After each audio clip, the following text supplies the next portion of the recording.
Item number 23, सूक्ष्म लघु और मध्यम उद्यम विकास संशोधन विधेयक 2026। माननीय वित्त मंत्री जी, कौन करेंगे? मंत्री जी।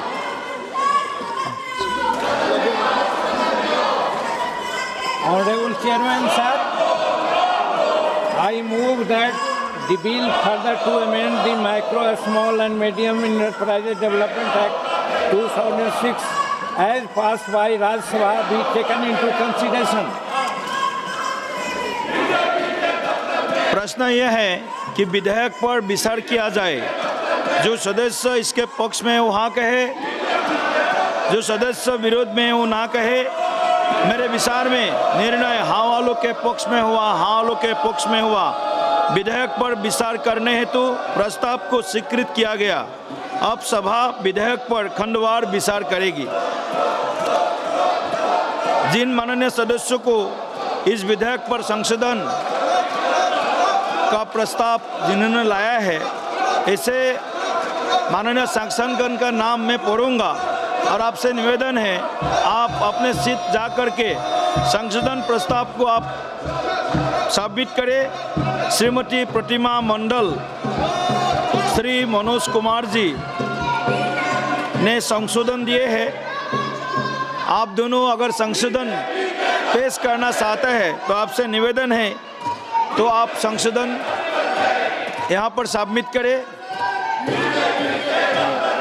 अगर आप नहीं चाहेंगे तो मैं सभी खंड को सभा के निर्णय के लिए एक साथ ले रहा हूँ। प्रश्न यह है कि खंड 2 से 7 तक विधेयक का अंग बने। जो सदस्य इसके पक्ष में वो हाँ कहे, जो सदस्य विरोध में वो ना कहे। मेरे विचार में निर्णय हाँ वालों के पक्ष में हुआ, हाँ वालों के पक्ष में हुआ। खंड 2 से 17 विधेयक का अंग बने। खंड 1 अधिनियम सूत्र और विधेयक का पूरा नाम। प्रश्न यह है कि खंड 1 अधिनियम सूत्र और विधेयक का पूरा नाम विधेयक का अंग बने। जो सदस्य इसके पक्ष में वो हाँ कहे, जो सदस्य इसके विरोध में वो ना कहे। मेरे विचार में निर्णय हाँ वालों के पक्ष में हुआ, हाँ वालों के पक्ष में हुआ। खंड 1 अधिनियम सूत्र और विधेयक का पूरा नाम विधेयक का अंग बना। मंत्री जी अब यहाँ प्रस्ताव करें कि विधेयक को पारित किया जाए।